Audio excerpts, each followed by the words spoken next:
Hi, everyone. Judge Andrew Napolitano here for Judging Freedom. Today is Tuesday, July 15, 2025. Professor John Mearsheimer will be here with us in just a moment. But first, this. We all know how devastating war is. Lives lost, communities destroyed. But war can also threaten your financial freedom. That's where America's heading, our growing involvement in global conflicts. It means more spending, more debt, and a weaker dollar. That's a direct hit to your wallet. So here are three things to keep your eyes on: exploding debt, declining dollar, rising prices of gold and silver. These things are already happening. Goldman Sachs predicts gold could hit $4,500 an ounce by 2026. Why? Because central banks and smart investors are buying gold hand over fist. They know what's coming and they're hedging against it. Currency collapse, inflation, and market volatility. Gold has been a trusted store of value for thousands of years, and today we need that protection more than ever. Call Lear Capital now at 800-511-4620 or visit LearJudgeNap.com. No one is going to protect your wealth for you. You need to do it yourself, and now is the time. Professor Mearsheimer, welcome here, my dear friend. Thank you for accommodating my schedule. I want to talk to you at some length about Trump and Ukraine and whether he's actually escalating the war. But before we get there, a couple of questions about Iran. Do you think Iran will just sit back and watch and wait for Netanyahu to plot his next attack? Well, I think that they understand that there's a very good chance that Netanyahu will attack again, either with direct military force or indirectly. And they are, as we are talking, planning on how to defend themselves and also how to attack Israel if necessary. I mean, the Iranians have no illusions about what they're dealing with here, not only with regard to Israel, but with regard to the United States as well. And I think they're spending endless hours plotting to figure out the best way to deal with those two adversaries.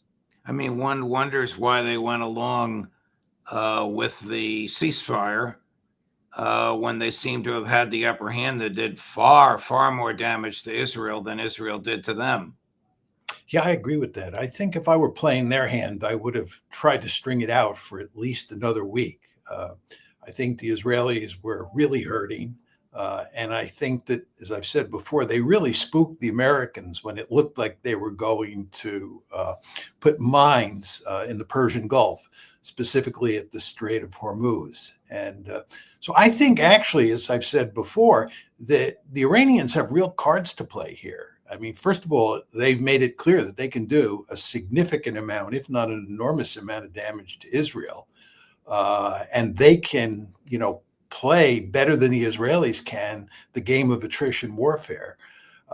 And furthermore, they have the option of shutting down the Straits of Hormuz, and that is a really formidable threat. So the Iranians are not without cards here. Did Trump's bombing of Iran make the Middle East more stable or more volatile? I think it made it more volatile. I think it has dragged us into the war, into a war with Iran, which is a very dangerous situation. The Biden administration, much to its credit, avoided fighting a war against Iran. As we both remember, in 2024, the Israelis twice tried to bait the Biden administration into getting into a war with Iran. But of course, Iran didn't want a war with the United States or with Israel for that matter. And the Biden administration didn't want a war with Iran either. So we did not have a war between the United States and Iran. Trump has foolishly gone to war against Iran on June 22nd. He launched a major attack against Iran. So we're now in that conflict with the Israelis. And it's very hard to see what the end game is here. It is hard to see what the end game is here. The United States has no interest whatsoever in any of this other than its perverse desire to please whatever Prime Minister Netanyahu and his governing coalition seem to want at the moment. I mean, what do you think Netanyahu and Trump talked about in their 3 meetings last week in the White House? Well, I think that they talked about Gaza for one, and I think they talked about Iran for two. I mean, those are the two big issues on the table. And I think what Netanyahu wanted from Trump was permission, in effect, to go back after Iran if there was any evidence that Iran was enriching uranium once again, and that the United States was not willing to attack Iran. The Israelis wanted to be able to do it by themselves. And then I'm sure he also went to great lengths, Netanyahu that is, to try to convince Trump that if the Iranians do enrich, the United States, as well as the Israelis, have to go back after Iran. And then there's the whole subject of the Gaza genocide. I think what Netanyahu wants to do is make sure there is no ceasefire, certainly no permanent ceasefire, and that he's able to ethnically cleanse as much as possible Gaza and even the West Bank. And he seems to have Trump fully on board in that regard. And I think these trips are designed to make sure that Trump is with Netanyahu, because as I've emphasized before, it's very important to understand that the Israelis are highly dependent on the United States, not only for the genocide, but for military operations in places like Iran and, by the way, Syria and Lebanon, where they're fighting as we speak. So when you're fighting all these wars and executing a genocide, and you're a small country and your resources are greatly limited, you need a patron. And the patron, of course, in this case, is Uncle Sugar. And then there's no stopping Netanyahu unless his patron, for some reason, gets sick and tired of it, which doesn't appear to be the case because of the grip that the donor class has on the patron. This is a vicious cycle to which there is no end. Yeah, there's no question about that. I mean, as you look forward with regard to the Middle East and with regard to Ukraine, it's a bleak picture for as far as the eye can see. Wow. Let's transition over to Ukraine. But before we do you think that this imbroglio over Jeffrey Epstein in any way affects U.S. Israeli relations, or do you think members of Congress and the people that are in Apex pocket expect Mossad to blackmail them? It's going to have no effect on U.S.-Israeli relations. It's going to have no effect on the power of the lobby. And that, of course, is the taproot for understanding why the United States is subservient to Israel. I mean, there's no question that if all of the information on Jeffrey Epstein is provided to the public, that it may cause heartburn for the lobby, it may cause serious heartburn for the Trump administration and for Israel, but it's just not going to have much effect at all. The relationship between Israel and the United States is so solid, and the power of the lobby is so awesome. It's going to take a major earthquake to shake that relationship in any meaningful way. Beyond Donald Trump changing his mind, as he seems to do from day to day, although not on this issue. Yeah, I mean, on this issue, Trump has been remarkably consistent. I mean, you want to remember, right before he moved into the White House, that was on January 20th, he basically sent Steve Witkoff to the Middle East and forced the Israelis to accept a ceasefire. And at that point, people were beginning to say, maybe Trump is different than he was during his first term, and maybe he's different than Joe Biden and previous presidents besides Biden. But shortly after he moved into the White House and then Israel violated that ceasefire, it became clear that that was a pipe dream, and that if anything, Trump number 2 is as wedded to Israel as Trump number 1 was. And he was, when he was in the White House the first time, deeply wedded to Israel. Right. All right. Switching gears to Ukraine, I'm going to play a clip for you of Q&A, edited down because you've seen it already, to Donald Trump about his knowledge of the pause on the delivery of weapons to Ukraine. And then we're going to play what he said yesterday, where he claimed he knew about it all along. And then I'm going to ask you, how do you view this gibberish, Chris? We're going to send some more weapons. We have to. They have to be able to defend themselves. They're getting hit very hard now. More weapons to Ukraine, as you said last night. Last week, the Pentagon paused some shipments of weapons to Ukraine. Did you approve of that pause? We wanted to put defensive weapons because Putin is not treating human beings right. He's killing too many people.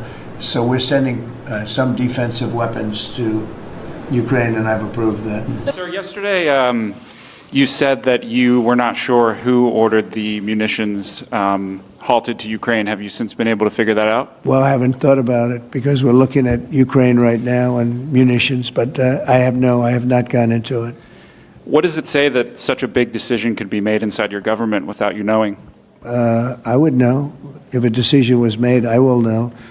I'll be the first to know. In fact, most likely I'd give the order, but I haven't done that. President, is there any concern about the U.S. stockpiles? There was a pause in delivery of weaponry to Ukraine in order to evaluate, apparently, the U.S. stockpiles. What came out of that? Evaluation.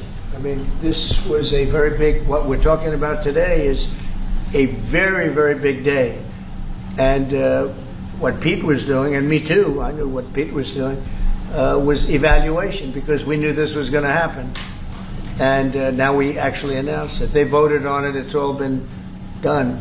So obviously that has a big impact on, when you say pause, obviously you're not going to be doing things if you don't know what's going to happen here. But we were pretty sure this was going to happen, so we did a little bit of a pause. How does you think the Kremlin views this? First, he said he didn't know about the delay, and then he said if there had been a delay, he would have ordered it. Well, in fact, there was a delay, and he didn't order it. Then he said, that was yesterday, the last one, I knew all along what Pete was doing. We delayed in order to evaluate how much equipment we have. They are running low on gear. But how does the Kremlin view this gibberish and self-justification? I would imagine that they view it the same way you and I view it, as gibberish and contradictory and the kind of behavior that you would not expect from the president of the United States. I mean, Trump thinks that he can fly by the seat of his pants. He can just get out into public and deal with very important issues off the top of his head. He thinks he doesn't have to think through an issue before he talks about it. He thinks he can just sort of make arguments as he sees fit. And if he wants to change his arguments from day to day or hour to hour, he thinks he can do that as well. This is not an effective way to execute foreign policy. None of his predecessors have ever come close to behaving this way. This is unprecedented. And the reason it's unprecedented is because all his predecessors understood full well that no president playing with a full deck would behave this way. Right. But one wonders what Vladimir Putin thinks when he has conversations with Trump, knowledgeable of Trump's erratic, inconsistent, I'm actually going to call it intellectually dishonest ways. I'm sure that he thinks the same thing that you would think, but you want to remember that Putin really has no choice but to talk to Trump. He just has to pick up the phone and he has to carry on a conversation with him. But of course, the whole time this conversation is going on, he's fully cognizant of what he's dealing with. And basically, I think Putin understands that you don't want to place much stock in anything that Trump says. And what you want to focus on are the basic facts that surround the situation you're dealing with. And I would imagine that when Putin looks at what Trump said yesterday, he didn't pay much attention to all the bloviating. And what he really wanted to know is what kind of weapons is Trump likely to be able to send to the Europeans, to send to the Ukrainians? How likely is it that they'll put these secondary sanctions on in 50 days, and so forth and so on? I think that Putin, as you would expect, is just looking at the basic facts and logic that underpin the situation, and he's really not paying much attention to what Trump has to say, because paying attention to what Trump has to say just doesn't get you very far. Scott Ritter has referred to Ukraine, speaking of its military and maybe its government, but certainly of its military, as a hospice patient waiting to die. Is that a fair analogy? Yes, I think that's a fair analogy. And does this crazy new system that he announced yesterday, whereby the CIA, not the Defense Department, is going to sell military equipment to NATO, not to the individual countries, and they're going to give, lease, somehow get it to Kyiv. This is a bizarre and circuitous route, but is it likely to have an effect on the ultimate outcome of the special military operation, Professor Mearsheimer? Well, first of all, as you say, this is kind of a Rube Goldberg device for getting weaponry to the Ukrainians. I don't understand what the purpose of this is, other than maybe to get the Europeans to pay for the equipment. But in terms of what is going to be the effect on the battlefield, that question that you asked, that is the key issue. And you want to ask yourself two questions. What exactly are they sending to Ukraine? What are the weapons that are going to change the situation on the battlefield? Either allow the Ukrainians to stymie the Russian offensives or actually turn the tide. And we have to know what those weapons are, and then we have to be told a plausible story about how those weapons will affect events on the battlefield.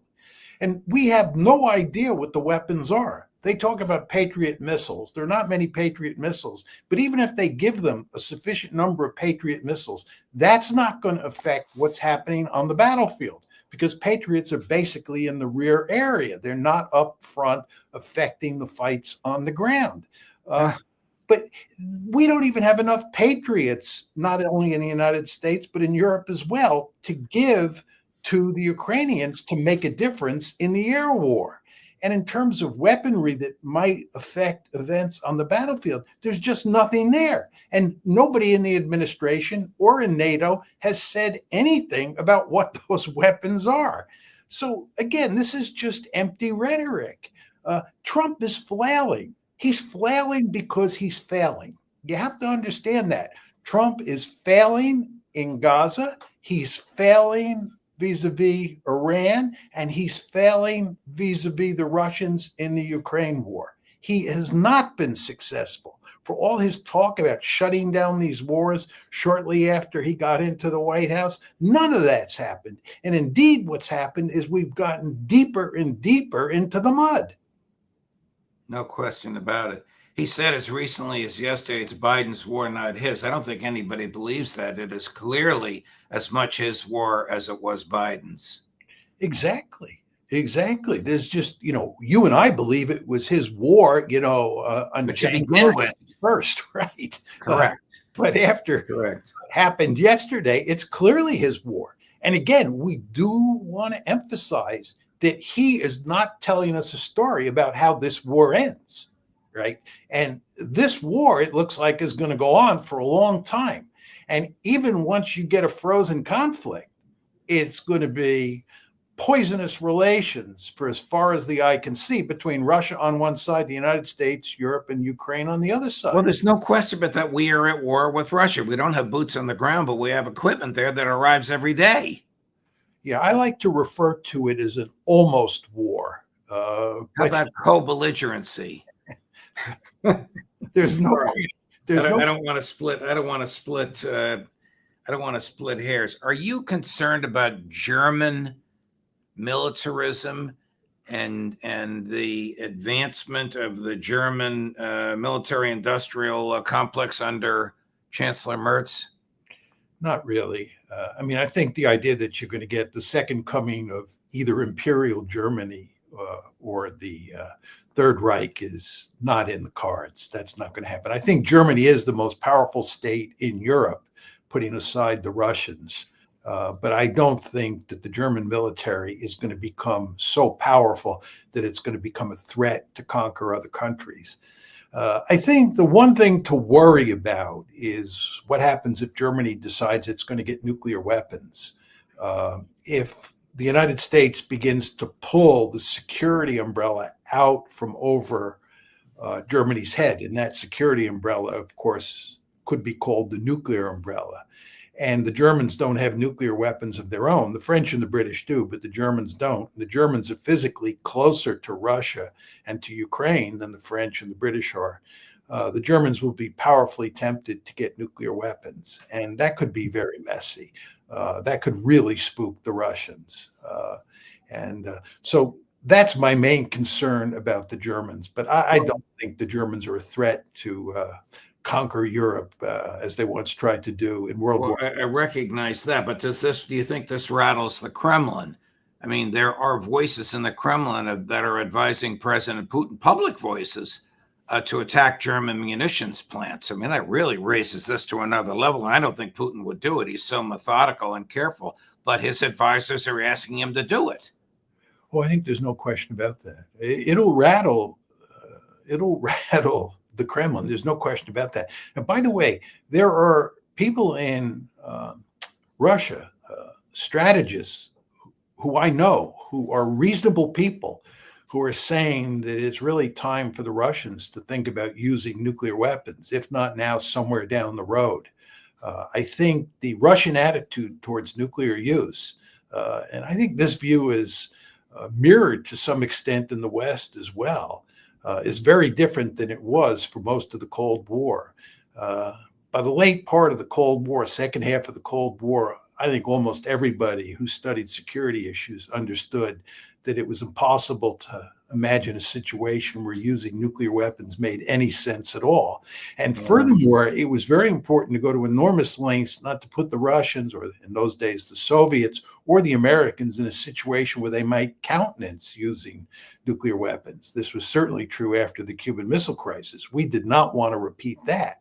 But if you look at the situation that we're in today in Ukraine, just going back to our conversation a few minutes ago about whether the United States and Russia are at war in Ukraine, you see we're in a whole different world here. And we're in a much more dangerous world in terms of relations between Moscow and Washington. And again, the possibility of nuclear weapons being used, I would argue, is not great, but it's much more real than I thought was possible. I didn't think we would be where we are today with regard to this whole question of whether one of those countries will use nuclear weapons, but that's where we are. Professor Mearsheimer, I must run. I wish we could continue the conversation, but I have other commitments. And as you may know, I will be traveling. So we'll see you at the end of the month. Thank you very much for your time. All the best, Professor. Thank you much, and safe travels to you, Judge. Of course. And coming up at 4 o'clock today, Mac from Capitol Hill, where we got inside a Republican congressional meeting. I can't wait to ask him about this. Who else? Max Blumenthal, Judge Napolitano for Judging Freedom.